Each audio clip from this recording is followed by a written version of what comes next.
புரிஞ்சுட்டீங்களா? இப்படிப்பட்ட நிலையில் ஏற்படக்கூடிய ஒரு யோகம். அதாவது 4-11ஆம் அதிபதி 4-11ஆம் அதிபதி சுக்கிரன் கேது 2ஆம் இடத்தில் இருக்கும்போது ஒருபுறம் மனைவிக்கும் பெண்களுக்கும் குடும்பத்தில் இருக்கும் பெண்களுக்கும் சுகவீனத்தை ஏற்படுத்தக்கூடிய நிலை.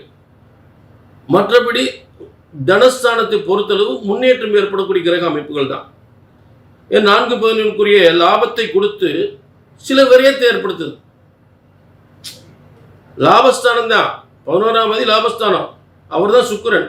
லாபத்தையும் கொடுத்து சில விரைய வைத்திய செலவும் கொடுக்கும். அடுத்து கடகராசிக்கு 3ஆம் இடத்தில் ஒரு சூரியன் புதன் புரட்டாசி 15 வரை சூரியன் புதனும் சேர்ந்து அற்புதமான யோகம். புதன் ஆட்சி உச்சம் பெறுகின்ற ஒரே இடம் கன்னிராசி தான்.